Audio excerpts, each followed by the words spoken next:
મારી વાત સાંભળો તમે. હર કોઈ છોકરી જાતા હોય હારે જાય એટલે એને ત્યાં કામકાજ બધું કરવું જ પડે. તો મારે કરવું પડે તેનું મને કાંઈ દુઃખ નથી. મારા ઘરવાળાની સેવા કરવી મતલબ મારા ભગવાનની સેવા કરવી. ઘરવાળાની સેવા કોની ભાગમાં હોય?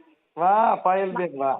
મિત્રો આજે વાત કરવી છે સુરત થી સામે આવેલા એક એવા કિસ્સાની જે સાંભળીને તમને આ દીકરીના સંસ્કાર પર ગર્વ થશે. મિત્રો સુરતના 22 વર્ષના પાયલબેન પોતાની મરજીથી એક છોકરા સાથે પ્રેમ લગ્ન કરવા માંગે છે, પણ અફસોસની વાત એ છે કે પાયલબેનના પરિવાર આ ગરીબ દીકરીના લગ્ન બીજી જગ્યાએ જબરદસ્તી કરાવીને સામેવાળા પક્ષ પાસેથી 2 લાખ રૂપિયાની માંગણી કરે છે. હદ તો ત્યાં થઈ ગઈ કે પાયલબેનના પ્રેમનો અકસ્માત થયો છે અને પાયલબેન એમના ઘરે જઈને એમની સેવા કરવા માંગે છે, પણ પરિવારવાળા ધમકી આપે છે જો ત્યાં લગ્ન કર્યા તો એમના પર કેસ કરી દઈશું. આ પરિસ્થિતિમાં પાયલબેને મનસુખ રાઠોડને ફોન કરીને કાયદાકીય સામાજિક મદદ માંગી છે. હવે જુઓ મિત્રો, આ 22 વર્ષની દીકરીની કરુણ કહાની સાંભળીને મનસુખભાઈ બંધારણ અને કાયદાના પાઠ ભણાવીને કેવી હિંમત આપે છે. આખો ઓડિયો સાંભળજો મિત્રો. સુરતથી પાયલ બોલું. પાયલબેન?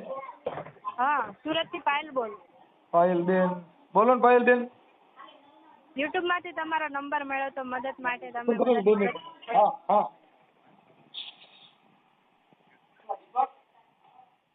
હા પાયલબેન, આપણે કઈ સમાજમાંથી બોલો? વાલ્મીકી સમાજ. બોલો પાયલબેન. તમારી મદદની જરૂર હતી મારે. બોલો બોલો. એ થોડો કટ નાખી આગળ. અરે એવું કહેતી હતી હા કે મારે કોર્ટ મેરેજ કરવાનું હતું. હા તો હું છે ને મારા ઘરવાળાની ત્યાં ભાગીને વહી ગઈ હતી. મમ્મી લોકો લગ્ન નતા કરાવતા. હા તો અત્યારે મને મારા મમ્મી લોકો છે ને ત્યાંથી જબરજસ્તી લઈ આવ્યા છે મને અહીંયા મારા ઘરે. તારા માવતરે? હા. હા હું 3 મહિના સુધી ત્યાં હું રહી હતી. 3-4 મહિના સુધી હા મારા હાહરિયામાં. હા તો ત્યાંથી મારા મમ્મી લોકો મને જબરજસ્તી અહીંયા પાછા લઈ આવ્યા છે. હા. અહીંયા લાવીને હેરાન કરે છે. કોણ હેરાન કરે? મારા મમ્મી લોકો.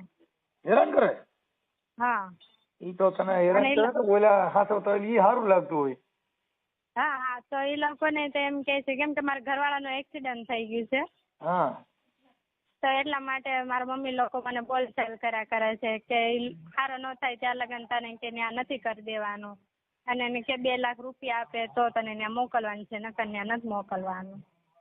એવું કઈ ન હોય. જો તારે ત્યાં રોકાવું જ હોય અને તારી પોતાની ઈચ્છા હોય તો ભારતીય બંધારણની 7 વર્ષ સાથે અમારું બેનું રિલેશન હાલે છે અને 7 વર્ષ સાથે અમે બોલીએ છીએ. હા, મતલબ તારો આત્મા શું કે ક્યાં જવાનું કે છે કે જો હાલી નથી એકતા આ હાલતમાં એને છોડવા નથી માંગતી. ના ના, તો એ તું સંસ્કારી કહેવાય. એટલા તો માટે તારા હું સંસ્કાર એના જો 7 વર્ષ સાથે અમારું બેનું હાલે છે અને 7 વર્ષમાંથી હવે 2 વર્ષમાં એને આવું થઈ ગયું છે. તો આ હાલતમાં હું એનો જીવ નથી બાળવા માંગતી. એટલે મારે કરવું તો ન્યાસ કરવું છે. આજે જાવ તો ન્યા કરું ને કાલ જાવ ને તો ન્યાસ કરવાની ઈચ્છા છે. પાયલબેન ઉપાધિ કરો માં તમે છે ને મારે સાંભળો, તમે ત્યાં લવ મેરેજ કર્યા હતા કર્યા નથી? હજી કર્યા નથી, કરવાનું બાકી છે. મારી ઘરની પરિસ્થિતિ સારી નથી ને ભાઈ, એટલા માટે હું લવ મેરેજ કે કઈ કરી નથી શકી. હજી મંદિરમાં લગ્ન નથી કર્યું મેં. એના નામનું મંગળસૂત્ર ને હે તો લગાવું છું એટલા માટે કે મારે કે કરવું નથી. બરાબર. પાયલબેન, આપણે તમારી ઉંમર કેવડી છે? મારી 22 વર્ષ ઉંમર છે. બરાબર છે, કાંઈ વાંધો નહીં. તો તમે તમારું જો જિંદગીમાં પોતાને બંધારણ આર્ટિકલ મુજબ બંધારણ મુજબ જે માણસ 18 વર્ષથી પછી એને ક્યાં જીવવું એ પોતે નક્કી કરી શકે છે. એટલે અમે એમાં તમને આના નથી કરતા, પણ કહેવાનો મિનિંગ એ છે કે તારે ત્યાં કરવું હોય તો તું ત્યાં એના ઘરે વહી જા. હું ત્યાં વહી જાઉં છું, પણ મારા મમ્મી લોકો મને કેસ કરવાનું ને એવું બધું મને ધમકી આપ્યા રાખે છે. એવા નો હાલે બેન. જો છે. ઈ તો કેસ તો તું કરી તો થાય, ઈ તો છોકરીઓને ચડાવે. તું આની માં કેસ કરીને તું આમ કહીને તારો પ્રેમ હોય તો તારે કેસ નહીં કરવાનો. ઈ તો એની પોતાનો, જો ઈ તું એમ કહેશ કે મારી માને પૈસા લેવા છે એટલે આવું કરે છે, તો ઈ તો એના રૂપિયા હાટું કરતા હોય, પણ આપણે નહીં કરવાનું. મારા મમ્મી લોકો મારે કેવી રીતે ઘરમાં પૈસા આપો? કયો 2 લાખ રૂપિયા ક્યાંથી આપું? એ લોકો ગરીબ ઘર છે. એ લોકોનું દેહમાં બધે દાડી કરીને એ લોકો ઘરનું ઘર હલાવે છે. કેવી રીતે હું આપું પૈસા? પૈસાના વહીવટ ભૂલી જાય. તારી માની ખોટા ગણાય. કોઈ દી દીકરીનો રૂપિયા જ ન લેવાનો. હવે વાત કાપી નાખો. એ લોકો એમ કે મહિલા મંડળમાં કેસ લખાવું કે મારી છોકરીને ભોળવી છે, મારી છોકરી પર કારણ કર્યું છે, એવું બધું કે છે. તો શું કરવાનું એનું? કયો કાંઈ કોઈ કારણ મારે નહીં. તાર ઘરવાળાની કારણ કરે છે એવું તે જોયું છે?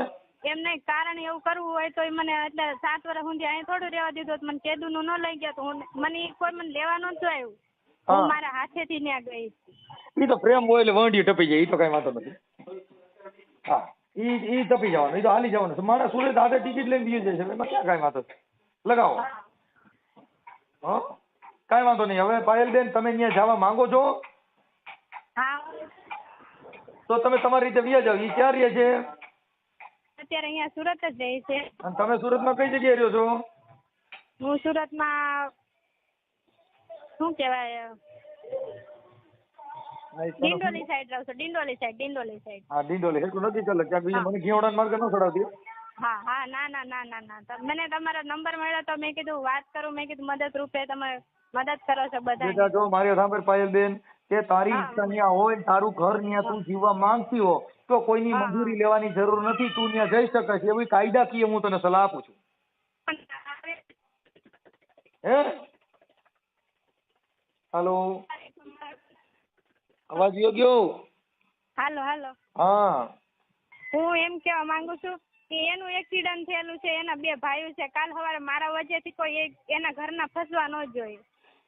હું એવું કઉ છું બેટા, ઈ તારી પોતાની વાત છે. તમે તમારી એક સ્ત્રીની મર્યાદા હોય છે. સ્ત્રી જો એની તમે તમારું તારું ઘર તારું પરિવાર એવું માની લે તો કઈ બાબત થતી નથી. ઈ તો આજે દીકરી તારા માવતર રહ્યા ઈ તને બાટલા ચડાવે, કાલે ઓલા ચડાવે, ન્યા દુઃખ હોય દોલું થાય, આવું હાલ્યા જ કરતું હોય. પણ જો તમે તમારું ઘર સારી રીતે જીવવા માંગતા હોય તો થોડુંક સહન કરીને હકાલે એટલે તારું ઘર હાલી જાય. જો એના માટે હું બધું સહન કરવા માટે તૈયાર છું. પણ મારું એમ કહેવાનું છે કે કાલ સવારે મારા ઘરના કોઈ કેસ કોરાટ કરે તો એના ભાઈઓ લોકોને કઈ ને કોઈ તકલીફ ન થાય. એમાં નો થાય છોકરી. તું ભણેલ છો કે નથી બેટા? હા હું ભણેલી છું. હા તો એમાં કેસ નથી થતો.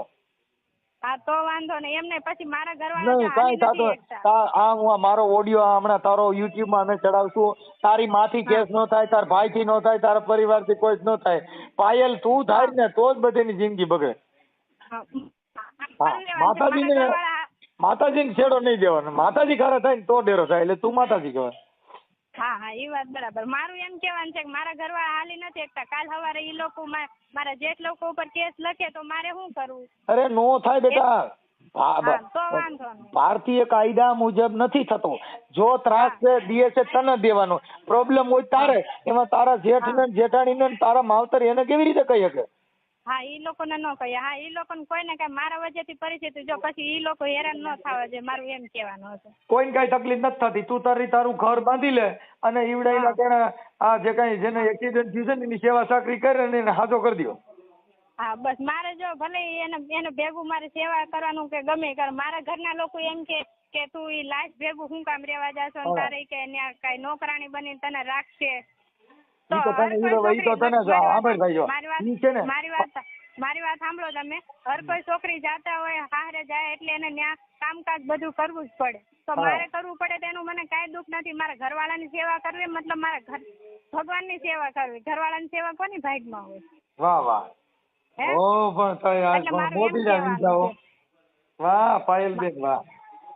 મારા ઘરવાળા હારે રહેવું છે. મારા ઘરના લોકો આવી રીતે હેરાન કરશે તો મારે શું કરવું એમ મને કોઈ ન કરે. હવે મારે સાંભળી જાય. જો હું આટણ યુટ્યુબ માં તારું ચડાવ પાયલબેન તમારો ફોટો મોકલી દો.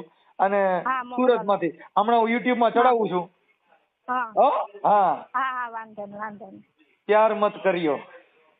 સારું હાલો મોકલું તમે. ભલે. હા બોલો. પાયલબેન તમારો એકનો ફોટો મોકલો સિંગલ. આ વચમાં ફોટો રહે તમારો સિંગલ ફોટો મોકલો. એવું? હા બોલો. મોકલો મારો સિંગલ ફોટો હે ને? હા એનો મોકલો. તમારા 2 જણાનો બધા ફોટો મોકલી દઈશ અને તમે રાજી ખુશીથી તમે શાંતિથી રહેજો. એવું અત્યારે ઓડિયો મેં ચડાવીશું. હા તો કાંઈ નહીં. પાછું મને કહેજો કે હું મારે કરવાનું છે એમ. બરાબર? હું તમારા વાટે છું. બેન કાંઈ નહીં. તારા ઘરે વહી જા. વહી જાવ ને તો કઈ ટેન્શન કઈ પ્રોબ્લેમ જેવું તો કઈ છે નહીં. કાંઈ નહીં. કોઈ જાતનું ટેન્શન નહીં. એનું કારણ છે કે ઈ તમે તમારી જે ઈચ્છા હોય તમે રહી શકો છો. અને પૈસા લેતી દેતી છે ઈ ગેરકાનૂની બાબત છે. બાકી તમારી પાસે કેસ ન કરીએ. કેમ કે ઈ તમારો અંગત મામલો હોય એને કઈ લેવા દેવા નથી. બાકી તારું જીવન તું તારે જ્યાં જીવવું હોય ત્યાં જીવી શકો છો. એવી કાયદા મુજબ હું તને સલાહ આપું છું. કેસ ન થાય ઈ તને કહું. હા કેસ નો થાય એ વાત બરાબર. પણ પછી હમણાં 5મા મહિનામાં મારી નણંદના લગ્ન લેવાના છે. પછી લગ્ન બાબતથી પછી હું અટવા એવી રીતે ન થવું જોઈએ. હું ત્યાં જાઉં પછી મારા હાહરિયા લોકો મને બોલે કે તારા વચ્ચે લગ્ન ખરાબ થયું. તમે આખી વાત સમજતા નથી. ઈ તમારો અંગત મામલો. તને તારા જીવન પૂરતી હું તને તારા કાયદા મુજબ તને સલાહ દઉં છું કે ઈ તમારે ઘરે રાંધવામાંથી બાંધો ઈ જવાબદારી મારી ન હોય. હા એ વાત બરાબર. તમે શામાંથી ગાંઠિયામાંથી બાંધો ઈ હું તને ન કહી શકું. કેમ કે અમે જાહેર જીવનની વાત કરી છે. હા એ વાત બરાબર તમારી, એ વાત હું માનું છું, પણ મારા તું ઘરના લોકો અત્યારે કહે છે મારી સાંભળી લે, અત્યારે જે ફોન કર્યો પાયલબેન એ તમે એવું કીધું કે મારી માં ની પૈસા 2 લાખ દે તો ત્યાં મોકલે તો લગ્ન કરી દે ને આવી તારી મેટરમાં તે મને ફોન કર્યો. હા હા હા હા એવી કોઈ જોગવાઈ નથી કે ભાઈ તમારે પૈસા દે તો તારી રીતે તારું જીવન ત્યાં જાતું હોય ને તને એમ થાય કે મારા એવડાય મારા જે મારો ઘરવાળો છે એને લાગી ગયું છે ને મારે એની ભેગું રહેવું છે, હા હા તો તારા બસ મારે સસરા એમ. માથે ને તારી સાહુ માથે ને એની માથે કેસ નથી થતો એ હું તને કાયદા મુજબ સલાહ આપું છું. હા હા હા સમજાઈ ગયું સમજાઈ નંબર બીજો, પછી તમારી ત્યાં નણદુમાન કઈ રાંધવામાંથી બાધો ઈ મારે તમને કહેવાનું ન હોય. હા હા એ હું સમજુ છું એની ઈ મારામાં કઈ ન આવે. કાલ તો પછી કાલે તમે રાંધવામાંથી કઈ બધો બેઠા હો કે મનસુખભાઈ અમે તમે કીધું એમ કર્યું હતું એનો જવાબદાર અમે કોઈ ન હોય. હા હા એ બાબતથી હું તમ તારા માનું છું, એ વાત હું તમને નથી કહેતી. મારા ઘરના લોકો કાલ ત્યાં આવીને ડખો કરે ને કાલ લગન બગન કઈક બગડે એ બાબતથી હું તમને કહું છું. બીજું કઈ ન થઈ શકે, ડખા બખાનું કઈ નથી. ડખા કરે તો પોલીસ છે, ફરિયાદ થઈ શકે. હા હા, કોઈ આ ભારત દેશની અંદર કોઈનો સ્વતંત્ર અધિકાર છે એ છીનવવાની કોશિશ કરે તો એની માટે કેસ થાય. હા હા તો ઈ બાબતથી કઈ નહીં થાય ને, મારું એમ કહેવાનું છે. બેન હું એમ કહું છું તમે કોકને જઈને સરી માર દો તમારી માં કેસ થાય, એમાં હું મનસુખભાઈ ફોન કરો તો બચી ન શકો. હા તો કઈ નહીં હાલો. હા, તમે કોકને માથામાં બળીઓ માર લ્યો તો ઈ લાગે તો સીધો જ કેસ થાય, એમાં મનસુખભાઈ ફોન કરીએ ભેગું ન થાય. હા એ વાત તો બરાબર. શાંતિથી જીવો તો શાંતિ રહે, અશાંતિ ફેલાવો તો ગેલ ભેગા થાય. બસ આટલી જ વાત છે. તો હું એના હારે રહી શકું ને અત્યારે, તો મને કોઈ કઈ રોકી શકે તો નહીં અત્યારે? નહીં કોઈ રોકી ન શકે. કેમ કે હું રોકવાની અત્યારે મારા બેન ના ઘરે રહું છું, હું મારા મમ્મી ના હારે નથી રહેતી, કેમ કે મારા મમ્મી લોકો તારે એમાં હેરાન થવાની જરૂર નથી, એમાં કઈ ઓલું નથી. તમે ક્યાંય બેન ના ઘરે રહે, મોહાન ઘરે મોહીન ઘરે રહે, એના કોઈ મતલબ નથી. તારે મતલબ તમારો, તમે તમારા ઘરે તમે જવા માંગો છો તો વિયા જાઓ. એમાં કેસ થતો નથી. બાકી 17 વર્ષની હો, તારી ઉંમર નાની હોય, તારી માં કેસ કરે તો બધા ગલાઈ જાય. હા તો વાંધો નહીં. તારી ઉંમર કેટલી છે?